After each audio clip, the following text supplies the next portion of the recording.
Bonjour à tous, aujourd'hui on s'intéresse au bac de Tunisie, donc 2023.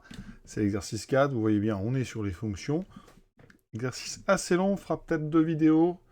Donc deux parties, une première partie on va étudier une fonction, ici définie, une racine carrée du logarithme. On va dire classique, pas forcément facile, mais classique, continuité à droite, interprétation graphique, dérivée, tableau de variation, équation de tangente. Ici, une inégalité, et ensuite on trace la courbe. Et une partie B, placée sous le signe des intégrales, avec même des sommes ici, donc somme intégrale. Tout ça, ça a l'air bien intéressant, donc on est parti tout de suite avec l'étude de la fonction, donc partie A. F est définie sur 0 plus l'infini, donc fermé en 0. Alors on vous dit donc f de 0 égale 0, et pour x strictement positif, f de x est racine carrée x fois 1 moins ln de x. D'accord? Donc si x est strictement positif. Première question déjà bien intéressante. Continuité à droite en 0. Donc première question, petit a. Et bien pour ça, il faut réussir à trouver la limite de f quand x tend vers 0 en étant strictement positif. Alors est-ce que cette limite elle est simple? On a racine carrée de x en moins de x. Donc rapidement, si on était au brouillon, donc ceci tend vers 0. Et donc le logarithme, quand on s'approche de 0 par valeur positive, ça fait moins l'infini. Comme il y a un moins ça fait plus l'infini. On a donc ici une forme indéterminée. Donc il va falloir se débrouiller un petit peu. Donc on va, comme c'est souvent assez classique, on va développer. D'accord? Alors pourquoi je développe? Parce que dans cette somme, il y a déjà la racine qui ne pose aucun problème. La limite quand x tend vers 0 en étant strictement positif, c'est donc 0, pas de problème. D'accord? Alors ici on a ce qu'on appelle une croissance comparée. Racine carrée de x ln de x, ça peut s'écrire x puissance 1 demi ln de x, pour x strictement positif. Donc pour x strictement positif. Et on sait ici, on a x puissance alpha de x avec alpha strictement positif. Donc croissance comparée à la limite quand x tend vers 0 en étant strictement positif, donc de x puissance 1 demi ln de x, eh bien ça vaut 0. Donc, conclusion, la limite par somme de f de x en 0 plus, ça sera donc 0 par somme. Voilà une première chose. Donc, ça nous dit quoi? Eh bien, c'est 0. Or, f de 0 est égal à 0. Donc là, ça veut dire que la limite de f à droite est bien égale à f de 0. Donc, limite de f quand x tend vers 0 en étant strictement positif est égal à f0. Donc, f est continu à droite en 0. On a déjà répondu à une question. Petit rappel quand même avant d'aller à la suite. Rappel racine de ln de x. Racine de x à ln de x. Ça peut s'écrire de racine x ln de racine de x. C'est la propriété du logarithme avec la racine carrée. Pourquoi je dis ça? Parce que pour redémontrer rapidement ici cette croissance comparée avec le x puissance 1 demi, tout simplement ici, vous voyez, j'ai fait apparaître ceci en posant grand x égale racine carrée de x. J'ai donc du 2 grand x ln de grand x racine de x tend vers 0, donc grand x tend vers 0. Donc ici, on a une croissance comparée, ça tend vers 0 quand grand x tend vers 0. Donc ça tend vers 0 quand petit x tend vers 0. Voilà. C'est une façon de démontrer rapidement la croissance comparée entre la racine carrée de x et ln de x en 0. Maintenant, f de x sur x. Alors, ici, quel que soit x strictement positif, regardons ce que vaut f de x sur x. Maintenant, on s'intéresse à f de x sur x. Donc ça me donne pour x strictement positif racine de x fois 1 moins ln de x sur x, donc 1 moins ln de x sur racine de x. Et ça, eh bien, c'est très simple parce que, donc je vous rappelle rapidement, mais la limite de ln en 0 plus, c'est moins l'infini. Donc mon numérateur tend évidemment vers plus l'infini, avec un dénominateur donc qui est racine de x qui tend en 0 plus vers 0 par valeur positive. Donc là, c'est un quotient qui est tout à fait déterminé en limite. Ça veut dire que la limite, quand x tend vers 0, en étant strictement positif, donc de f de x sur x, plus l'infini sur 0 plus, dans les tableaux de limite, c'est plus l'infini. Interprétons cela graphiquement. Ce qu'il faut bien remarquer, c'est que f de x sur x, c'est en fait f de x moins f de 0 sur x moins 0. C'est donc le taux d'accroissement ou taux de variation de f entre x et 0. Et ce taux, il tend vers plus l'infini. Hein, d'accord? Ça veut dire quoi? Ça veut dire que la tangente à l'origine, il y en a une, mais elle a une pente qui est infinie. Donc la tangente à l'origine, donc a une pente verticale. C'est-à-dire qu'on va plutôt dire l'origine est une droite verticale. Donc est une... On dit plus on se rapproche, plus la pente de la courbe est grande. Regardez sur GeoGebra. Vous voyez ici, hein, bien quand on se rapproche, effectivement, plus on se rapproche, plus on sent que la tangente ici, hein, eh bien, est pentue. Et quand on est sur l'origine, hein, eh bien, la tangente est verticale. Limite de f en plus l'infini. Alors regardons, donc toujours l'expression, là, c'est celle-là qui m'intéresse. D'accord, on prend donc x strictement positif. Hein. La limite en plus l'infini, alors ici c'est simple, là il n'y a pas de souci. La racine carrée, donc, tend vers plus l'infini. Le logarithme tend vers plus l'infini, donc 1 moins ln de x tend évidemment vers moins l'infini. Par produit, la limite donc, de f en plus l'infini, c'est donc le produit des deux, c'est moins l'infini. On s'intéresse maintenant un peu à la direction asymptotique, f de x sur x, est-ce qu'on a une asymptote ou pas? Voilà, donc f de x sur x, 1 pour x strictement positif, ça donne quoi? Alors on a déjà dit tout à l'heure que ça donne 1 moins ln de x sur racine carrée de x. Alors ça, en plus l'infini, on a du logarithme, on a de la racine carrée. En haut, ça tend vers, donc on l'a dit, moins l'infini. En bas, ça tend vers plus l'infini. Donc c'est une forme indéterminée. On va séparer en deux. 1 sur racine carrée de x, ça ne pose pas de problème. Je vais le donner tout de suite. La limite en plus l'infini de 1 sur racine carrée de x par inversion, c'est 0. Hein, donc ce qui m'intéresse, c'est le ln de x sur racine carrée de x. Alors, il faut savoir que eh bien, ln de x sur racine de x, ça tend vers 0. Pourquoi? Eh bien, on sait que hein, donc ln de racine carrée de x sur racine carrée de x, c'est une composée. Hein. Ça tend vers 0 quand x tend vers 0. Pourquoi? Si on fait du ln de grand x sur grand x avec grand x égale racine carrée de x, donc ça on sait que c'est x qui l'emporte, d'accord? Ici, regardez, ln de x, ln de racine carrée de x, si je sors racine, enfin si je transforme, ça fait un demi de ln de x, comme je l'ai fait tout à l'heure.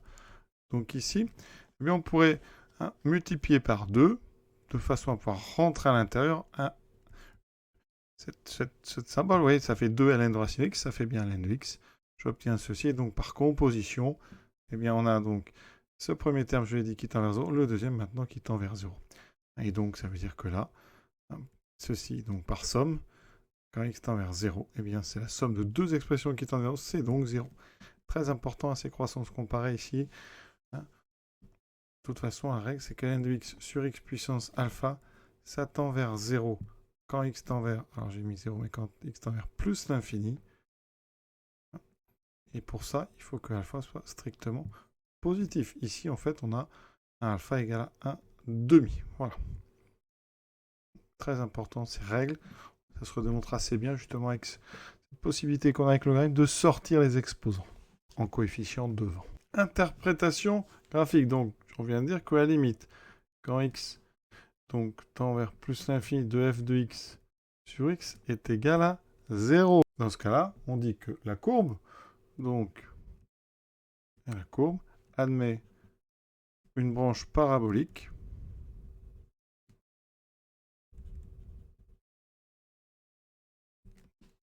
de direction, donc l'axe horizontal, donc de direction OX.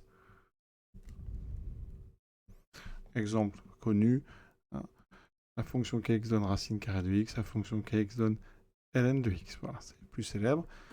Regardons sur GeoGebra. Voici donc, avec vraiment, là, je me suis éloigné, on est à 2000, hein, voilà, vous voyez ici, hein, et on voit bien que la courbe a une tendance, on va dire, à s'aplatir, à devenir plutôt horizontale. Voilà, c'est un peu ça, la direction asymptotique. Hein, ici, donc, branche, ici, donc, Donc je répète que si la courbe de f admet donc une branche parabolique de direction OX, hein, parce que la limite de f en plus l'infini plus l'infini, et que la limite de f de x sur x en plus l'infini est égale à 0. Maintenant, soit f' la fonction dérivée de f. Alors, on l'a vu, hein, il y a un problème en 0, f de x sur x, hein, c'est la limite du taux d'accroissement, donc elle n'est pas dérivable en 0, cette fonction. Par contre, ailleurs, hein, effectivement, hein, x donne racine carrée de x, et x donne 1 moins ln de x. Hein, toutes deux sont dérivables, c'est une fonction de référence, sont dérivables donc sur 0 plus l'infini. Ça veut dire que donc f est dérivable sur 0 plus l'infini.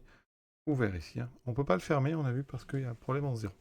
Donc c'est pour ça que dans la question 1, on va calculer l'expression de cette dérivée pour x strictement positif. Alors, f de x, hein, ça se présente sous forme d'un produit hein, pour tout x positif. F de x, hein, c'est donc un produit. Alors on va dériver ça très vite. Donc la formule c'est u' v plus uv'. Donc f', je dérive d'abord racine carrée, 1, 2 sur 2 racine carrée. Je multiplie par 1 moins ln de x. Et j'ajoute ensuite le produit dans lequel je ne dérive pas racine de x, mais je dérive 1 moins ln de x. Alors quand on dérive 1 moins ln de x, ça fait moins 1 sur x. Alors, ici on a une forme avec une racine carrée au-dessous. Donc je vais tout mettre sous 2 racines carrées de x. D'accord, et on factorisera après. Donc là, j'ai 1 moins ln de x. Ici, donc là, il y avait un petit peu de travail peut-être avant, je ne l'ai pas vu. Effectivement, c'est beaucoup plus simple que je le pensais. Ici, on a moins, et on a racine x sur x, donc ça fait 1 sur racine carrée de x, donc ça va plus vite. Oui, on a déjà la racine, il manque le 2, donc ça fait moins 2. Il reste donc, on peut factoriser par moins 1, donc moins 1 sur 2 racine de x, et je trouve entre parenthèses 1, ici, plus ln de x. Donc c'est exactement ce qu'il fallait démontrer. On continue. Tableau de variation, donc, pour tout x strictement positif, moins 1 sur 2 racine carrée de x, c'est évidemment strictement négatif. Ensuite, 1 plus ln de x. Alors ça, hein, ça change de signe. Hein. Quand est-ce que c'est positif? Ça équivaut donc à ln de x plus grand que moins 1. Exponentielle est strictement croissant, donc je compose. Hein. On est croissant ici, donc sur R. Donc ça veut dire que ici l'exponentielle ln de x, donc x sera supérieur à exponentielle moins 1, c'est-à-dire 1 sur e. X est strictement plus grand qu'un sur e. Donc mon tableau, on va mettre toutes les lignes. Hein. Voilà. Donc x, 0. f' de x. Alors peut-être on va découper les deux lignes. On va essayer d'être en clair. Voilà. Donc ici, je vais mettre moins 1 sur 2 racines carrées de x. Ici, 1 plus ln de x. Là, je mettrai le signe de f' de x. Et on continuera avec, bien sûr, les variations de f. Ou variations de f de x en fonction de x. Donc déjà, ici, hein, pour f', hein, il y a un problème. Hein. Ceci donc n'existe pas en 0, et ceci non plus. Donc on peut mettre... Voilà. Ici, par contre, on va pouvoir par continuité répondre. Donc là, ceci c'est négatif, alors on a juste 1 sur e à mettre, plus l'infini. Donc, ici, on va avoir deux zones. Donc là, c'est toujours moins, moins. Et ici, c'est donc, on a vu que c'était positif quand on est plus grand. Donc on met un plus après, un moins avant. Positif, c'est nul, négatif. Donc f est strictement croissante, puis décroissante. Alors les limites, on les a déjà données. Là, c'était 0. Elle continue en 0.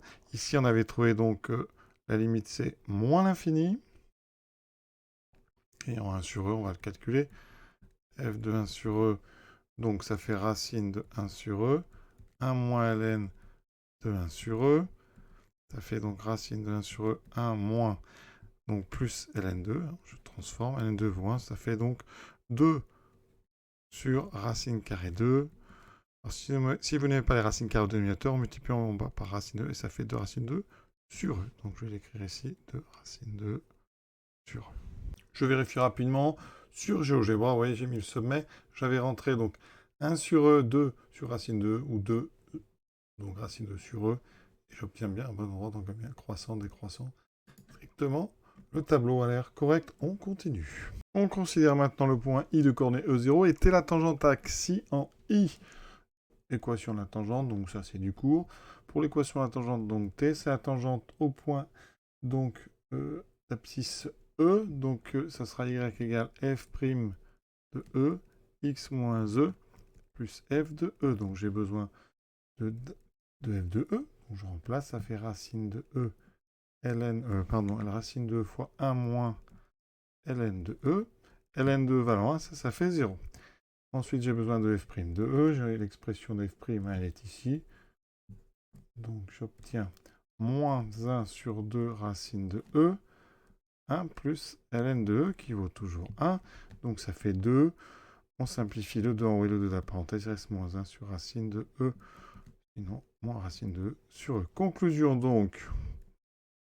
L'équation de t réduite, c'est racine de moins racine de sur E, fois x moins E. Alors moi, j'avais mis la racine en haut, sinon vous laissez, puisque dans le texte, on préfère vous donner moins 1 sur racine de. Voilà, donc c'est exactement ce que vous voulez. On continue. Question 4b, vous voyez, on a une équivalence à montrer. Donc je vous propose ici, on va introduire une nouvelle fonction. Alors, on vous donne le tableau de variation de f', hein. On a cette valeur interdite en 0 parce que f n'est pas dérivable en 0, donc f' n'y existe pas, la limite c'était plus infini, voilà. C'est strictement décroissant, puis croissant. Ici, on remarque que en E, la valeur c'est moins 1 sur racine de E. C'est le coefficient directeur de la tangente T, donc ça donne une idée. On va étudier donc g de x égale f de x moins 1 sur racine de E fois x moins E. Alors, ici, on pourrait procéder en constatant que f' étant décroissante et croissante, on a une fonction f qui est concave puis convexe, mais on va y faire une étude de fonction. Donc ici, ça sera plus simple pour l'équivalence. Alors, cette fonction g, elle est dérivable sur 0 plus l'infini ouvert en 0, parce que f n'y est pas dérivable. D'accord? Et pour tout x strictement positif, g', c'est tout simplement f', donc moins, ici, la dérivée de cette chose-là qui est moins 1 sur racine de E, hein, expression infime, donc ça fait plus 1 sur racine de E. Et ça, c'est très bien parce qu'on a le tableau de variation de f', donc on a le tableau de variation de g'. D'accord? Ça veut dire qu'ici, g' aura les mêmes variations que f', parce que le tableau va être le même, mais remonté de 1 sur racine 2, vous voyez. Donc ici, on aura plus l'infini. Par contre, en rajoutant 1 sur racine 2, ça fera 0. Et ici, 1 sur racine 2. Donc, conclusion, eh bien, ça veut dire qu'ici, on a donc eh bien, le signe de g' de x, qui est donc positif nul. Positif, ça veut dire qu'ici, eh bien, on en conclut quoi? Que, eh bien, g, sa dérivée est toujours positive, et s'annule une seule fois. G est strictement croissante. Et comme elle est continue, d'accord, c'est la somme de deux expressions de fonctions continues. Ici, donc elle est strictement croissante sur 0 plus 1 fermé. D'accord. Elle s'annule en E. Et donc on a son signe. Ici 0, comme c'est strictement croissant, ça sera moins 0 plus. Et ça c'est parfait parce qu'on va pouvoir passer à notre équivalent. Et quand on voit le tableau, qu'est-ce qu'on en déduit? Eh bien, que g de x est supérieur ou égal à 0, ça équivaut ici à avoir x supérieur ou égal à E. Or, g de x supérieur ou égal à 0, si vous regardez g de x, eh bien ça équivaut donc à f de x moins 1 sur racine de x moins E supérieur ou égal à 0. Et donc, ça équivaut à f de x supérieur à moins 1 sur racine de x moins E. Et on a donc notre équivalence, vous voyez. C'est-à-dire qu'ici, j'ai bien x supérieur à E qui est équivalent à f de x supérieur ou égal à moins 1 sur racine de x moins E. Et c'est exactement ce que je voulais. L'équivalence, c'est donc si et seulement si. Cinquième question, on va tracer. Donc on vous donne la courbe du logarithme népérien. On a un repère OIJ. Alors c'est intéressant parce qu'on vous fournit ici donc l'ordonnée 2 sur racine de E. 2 sur racine de E, c'est en fait... Ici, moi, j'avais choisi de monter la racine, mais on va la réécrire comme il faut. Comme ça, vous aurez utilisé ça. Donc, c'est 2 sur racine 2. Alors, il faut tracer, placer alors le point de coordonnées K. Donc, 1 sur E, 2 sur racine 2. Alors, ici, comment faire? Même ça, c'est quand même intéressant parce que, comment on place le point K? Eh bien, en fait, 1 sur E, eh bien son logarithme, ça fait moins 1. Donc regardez, à cet endroit précis, on a ici un point qui est sur la courbe du logarithme, et dont le logarithme vaut moins 1. Donc ça veut dire qu'ici, eh bien vous allez trouver 1 sur e. D'accord? Donc le point de coordonnée 1 sur e, 2 sur racine 2, il va donc être ici sur la même verticale, et vous allez le trouver ici. Ordonnée 2 sur racine 2, abscisse. Ici, donc le point K, on le place ici. C'est le sommet, en fait, de la courbe de f, donc le sommet de xi. Donc je répète, ici, on a un point sur la courbe du logarithme qui a pour ordonnée moins 1. Son abscisse est donc ici 1 sur e. Le point K pour abscisse 1 sur e pour ordonnée 2 sur racine e. Il est donc sur cette horizontale et sur cette verticale. Maintenant, tracer dans le même repère t et xi. Maintenant, on trace t, la tangente. Donc, qu'est-ce qu'il y a de particulier? Alors déjà, ici, quand x égale e, eh bien, y vaut 0. Donc, x égale e, où est-ce qu'on le trouve? C'est la même astuce. On cherche la courbe du logarithme. Le logarithme de e vaut 1. Donc, e est ici. D'accord? Donc, cette tangente t, elle passe par ce point. Je vais mettre une couleur différente. D'accord? La tangente t passe par ici. C'est le point de coordonnée. Donc, e et ici 0. D'accord? Et j'ai obtenu grâce au 1 qui est là. Ensuite, il me faut un deuxième point pour tracer cette tangente ou une pente. Pour obtenir un autre point, eh bien, on peut prendre, par exemple, x égale 0. Donc, j'aurai ici moins e fois moins 1 sur racine de e, ça fera plus e sur racine de e, ça fera racine de e. Donc, il faut que je trouve donc le point de coordonnée 0 racine de e. Alors, est-ce que je l'ai? Eh bien, si ici, vous voyez, on a le 1,5, ça veut dire que là, on a ici donc racine de e. Racine de e, c'est le nombre dont le logarithme vaut 1,5. Donc après, on prend un compas et on va reporter ce racine de e là. Et vous voyez qu'avec un compas, ça va donner quelque chose qui est à peu près ici. Voilà, on a donc ici 2 points de la tangente. On n'a plus qu'à les relier avec une règle et on a cette tangente t. Regardez, donc on doit partir de l'origine de façon strictement croissante, atteindre le sommet K. Ici, une tangente horizontale. Ensuite, on doit rester sous la droite bleue parce qu'on a vu que f est plus grand que moins 1 sur racine de x moins e. Si on est plus grand que e, ou égal, donc si on est avant, on est en dessous et donc la courbe ci doit traverser donc la tangente au point I. Allez, donc la fonction est concave avant, convexe après, il y a une tangente ici qu'on va traverser. On y va. Alors, la première partie est assez facile ici, donc on part d'origine, une tangente verticale. Voilà, on arrive ici, ouais, jusque-là on est parfait. Ensuite, la descente. Il va falloir arriver sur le point I, par-dessous et ressortir par-dessous, en ayant la bonne pente. Voici ce que ça peut donner avec la tablette, c'est pas évident. Regardez sur GeoGebra, ça sera plus joli. Alors, voici, donc, démarrage très vertical, sommet, la tangente. Alors, ce qu'on remarque par rapport à ce que j'avais avancé, c'est qu'ici, la courbe s'éloigne très très lentement de la tangente. Je suis vraiment parti trop vite, trop loin. Mais ça, on n'avait pas de preuve, on n'avait pas de façon de savoir. Alors, on aurait pu faire quelque chose un petit peu plus progressif ici, voilà, en restant un petit peu plus collé. Alors, il faut vraiment rester au-dessous, au-dessus. Donc, on va dire que ça peut donner ceci. Voilà. Et après, vous restez, voilà. Et ça s'écarte progressivement. Voilà, cette partie a été terminée. C'est quand même très long. Il y a beaucoup de travail si on veut faire les choses bien. Donc, s'arrêter là pour l'instant. Je vais faire la partie B, bien sûr, mais on fera dans une deuxième vidéo. Il faut déjà se reposer. Il y avait déjà quand même énormément de travail. Alors, pas forcément du travail très très compliqué, mais il faut être très rigoureux, il faut bien rédiger. Voilà, la courbe. Il y a quand même un petit peu de travail parce qu'il faut aller chercher le point K, le point I. Il y a un petit peu des astuces qu'on ne voit pas souvent, en tout cas que voilà. Il y a même des difficultés qui sont cachées un petit peu dans le graphique. Donc, belle première partie. Je vous souhaite une bonne fin de journée et à très bientôt pour la partie B.